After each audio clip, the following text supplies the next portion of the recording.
me get comfortable. Mary, it's time for writing. Yeah. Finally, a video where I can shine. I love teaching writing. It just comes out of my head. Quiet on the set, please. My dog is here. Shh, sit down. Thank you. Do you want to see him? Hi. Oh, camera shy. Your first DET writing task is write about a photo. You have 1 minute, which is actually pretty short, to write about a picture, and the instructions are very broad. It's just general. Write about the photo. Duolingo did not let me down.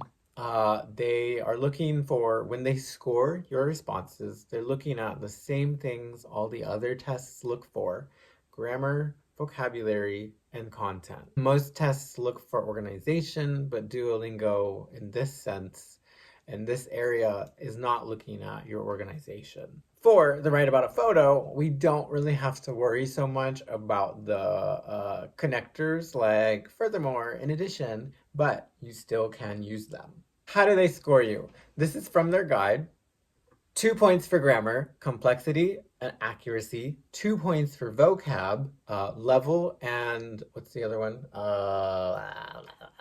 Variety, relevance, which is content, and then the extra one unique to this test is fluency. Usually tests only use fluency for speaking, but the DET also uses it for writing, which I support. It's very difficult to score people with written responses when they only write like one sentence. So I will use this guide to organize this video, and I will use this photo as an example for this video. So, vamos lá.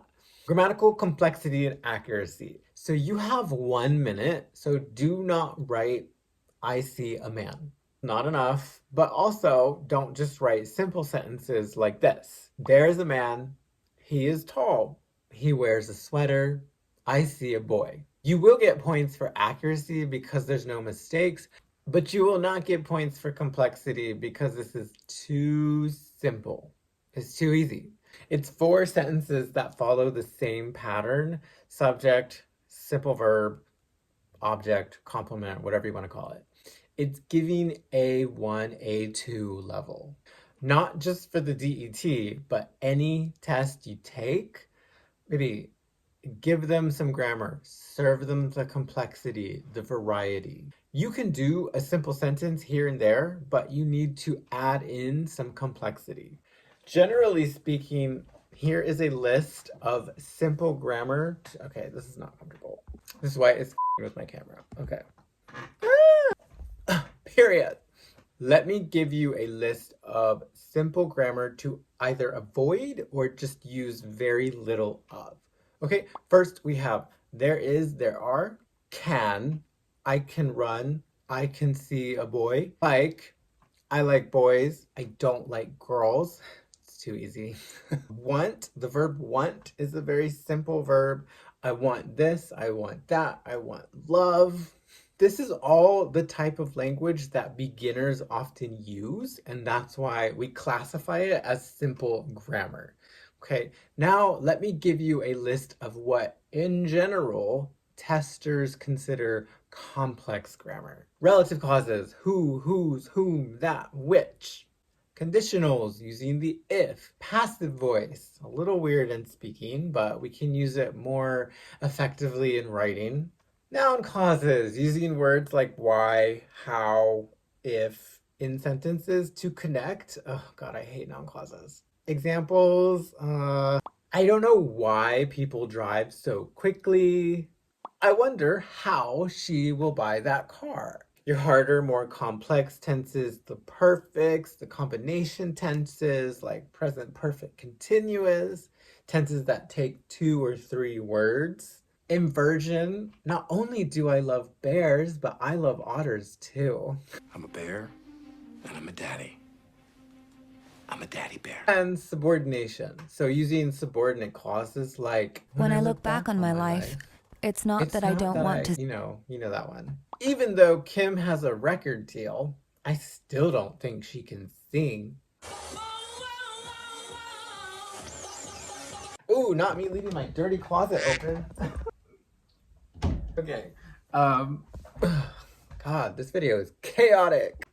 So yeah, don't make too many mistakes. Edit your answers before you submit, but also use a variety. Use complex grammar, use a range. It's gonna be a long video.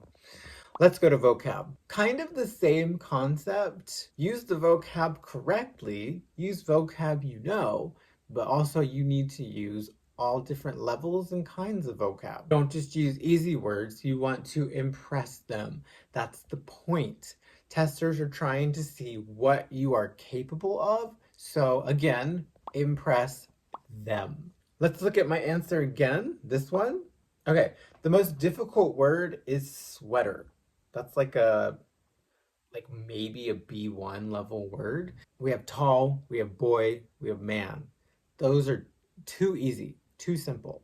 I can use these words, but I need to add much more to give the variety. And think about it like that in terms of the levels, okay? The Sefer levels, use them. We have A1, A2, B1, B2, C1, C2.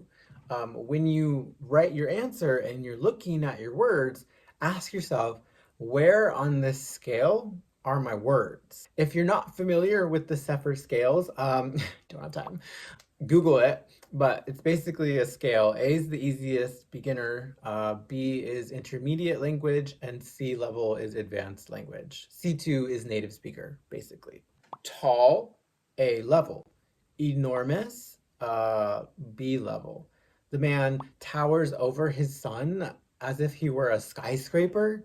That's kind of descriptive and closer to advanced language, C level language. They don't expect you to be a thesaurus or a dictionary. They just want to see some variety. But Mike, what if they give me a simple picture like this? What kind of vocab can I use? It's just a man and a boy. Be creative. You have to walk into any English test you take prepared to be creative with your language and think outside the box. Be ready to use your imagination and make stuff up. I feel like I'm yelling at my teenager. I just need my husband. I don't need Pinot Grigio. You don't have a choice, okay?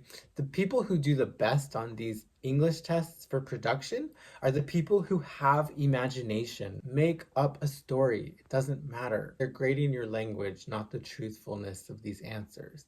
So let me give you an example.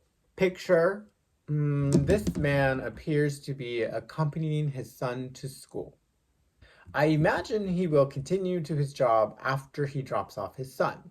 Judging from the way he is dressed, perhaps he works in an office as an accountant or an IT specialist. Let's say he's an accountant. So he will spend the majority of his day crunching numbers, looking at spreadsheets, and other such things. So just by being creative, look at the vocabulary I can use. Expert, accountant, crunching numbers, that's the point. Okay, using your imagination pushes you to use more sophisticated vocabulary, which is what they want, and then you get the score that you want. Okay, so that's grammar. The third criteria they have is content or relevance. So this is easier. It's just, did you answer the question appropriately? Does your response make sense based on the picture you're given? So for this picture, don't write about an elephant, don't write about sunflowers. It should, be logical. You can make stuff up like I just did, but it still needs to relate. And finally, let's talk about the fluency criteria for write about a photo. How much can you write in a short, limited time? I support this. It's very difficult to score somebody when they give me one short sentence. So the DET is like, no, you better work harder. You kids, I have one thing to say. You better work. Hello. So I actually timed myself doing this in 1 minute, and this is what I came up with. To begin, I see what looks like a man walking down the street with his son. The son is wearing a backpack, so I assume he's on his way to school. And the man will probably head to work as soon as he drops off his son at school. So this is me, a native speaker, in 1 minute, what I can do. It's only 3 sentences. Each of them are complex sentences, so more than one clause. Let me look at this. I'll just critique myself. I think my grammar is better than my vocab. Grammar, I started with an infinitive. I've got a noun clause, what looks like. Walking down the street. Oh God, what is this? I think it's a participle clause. We're using the ing, or it could be a reduced relative clause. Like I see a man who is walking down the street, but we take out the who, so it could be, I don't know. It's complex, whatever it is. Another 2-clause sentence. So we've got, time clause. We've got the future tense. We've got the connector as soon as, okay. It connects the last clause. He drops off his son. We know that's a clause because we have a subject, a verb, everything else. Great. Vocab. Okay. I didn't use a lot of academic. I used assume. I used head as a verb, head to work, go to work.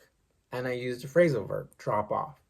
Don't forget, idiomatic language counts. Phrasal verbs and idioms, those types of expressions are really good for testing. People who use those are typically at the advanced levels of speaking in English, so that's good. So I could definitely do better with the vocab, but I have a little. So that was 3 sentences for me. For you guys, I would suggest 3 to 5 sentences of varied length. You can have a simple sentence, but you should have some more complex ones too.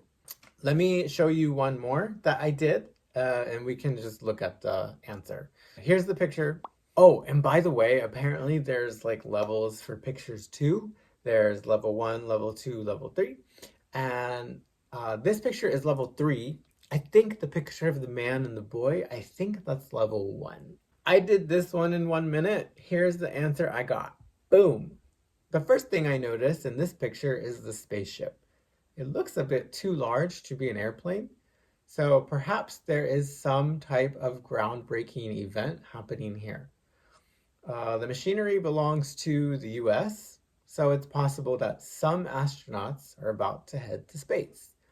Furthermore, there's a great deal of support from other vessels in the water, so the government may be involved. So if we look at this, we do see a much better range of vocabulary, but I used the grammar too. What did I use? It is possible that, so we've got a relative clause, or is that a noun clause? We have a clause there. Furthermore, we can use our transitions. Even though we're not scored for organizations, we can still organize our answer.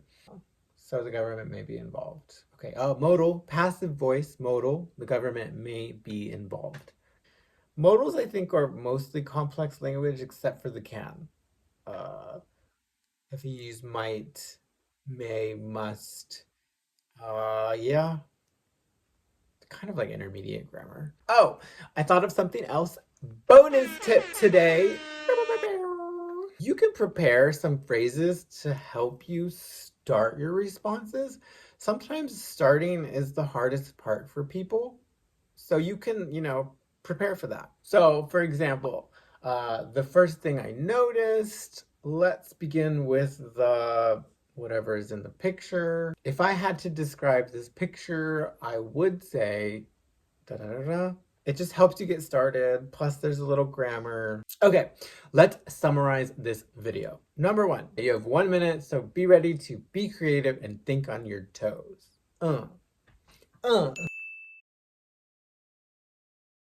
Number 2, use as much grammar as you can before you take the test.